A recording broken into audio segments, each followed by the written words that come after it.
Ask anyone about Gwadar, and they will tell you it holds the key to Pakistan's future.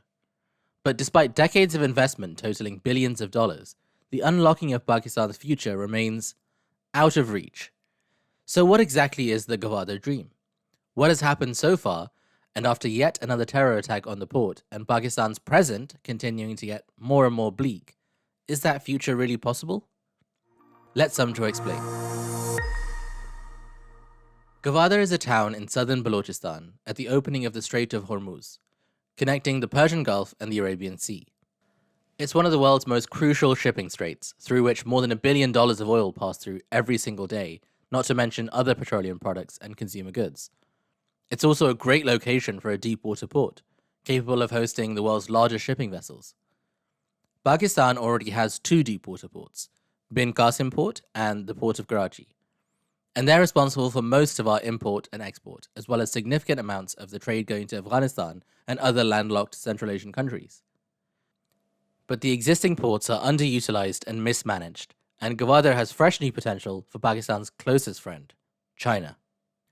China is the world's biggest exporter of goods and the biggest importer of petroleum products.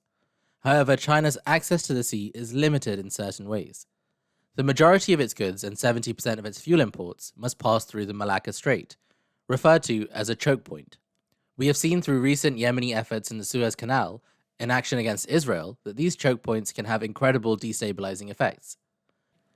Chinese relations with the countries on the strait, Indonesia, Malaysia, and Singapore, are not the issue, but the strait is effectively policed by two US Navy fleets, which put China's position in the world at risk. The straits also open up to Indian waters, and India's relationship with China is also antagonistic. This is termed by China as its Malacca dilemma. In addition, China's ports are susceptible to being closed in winter due to fog and freezing weather, as occurred earlier this year, resulting in losses of billions of dollars. And this is where Gwadar comes in. The deep water port lacks a lot of the potential weaknesses of their current system. If China can enable safe land routes for its oil and goods from the Middle East, Africa, and Europe from the port of Gwadar to the Chinese border, it can solve multiple serious threats to national security and make a lot of money too. That's why the $62 billion CPEC scheme was approved. The small Balochistan town of Gwadar is crucial to China's One Belt, One Road initiative. At the same time, Pakistan needs its friendship with China to bolster its economy and to have an important fellow nuclear-armed regional partner to add to its deterrent against future war with India. In 2015, the CPEC deal was struck, awarding China a 40-year lease of Gwadar to build a new port city, and in return, China would share 9% of the revenue generated from the port and invest billions into improving infrastructure across Pakistan. It's worth discussing the pros, cons, and current status of that deal in a later video. Alongside possible gas pipelines from Iran, the ability to have factories at Gwadar using imported components to produce goods that can then be shipped directly, that's the Gwadar dream. That's enough about global supply chain and logistics. Let's focus back on Pakistan. Gwadar is located in Balochistan, Pakistan's poorest, least developed, and most mismanaged province. Aside from its new Chinese occupants, Gwadar is basically a poor Baloch town where the main industry is fishing.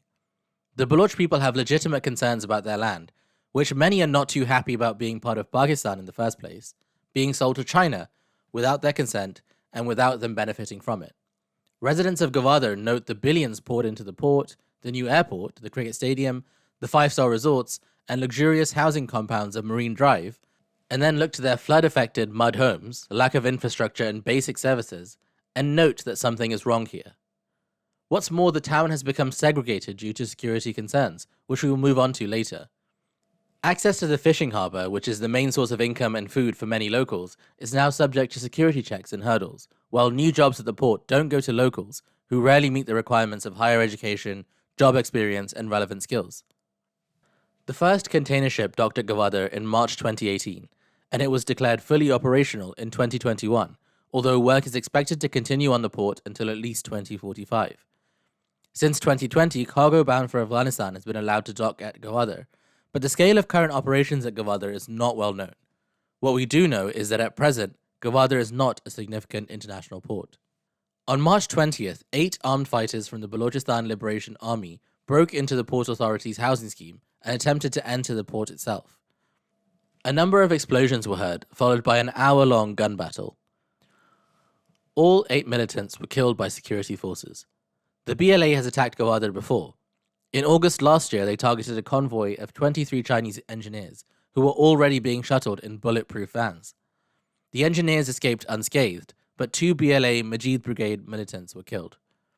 In 2019, 4 employees of the Pearl Continental Hotel and a Navy officer were killed in an attack that left 6 others wounded.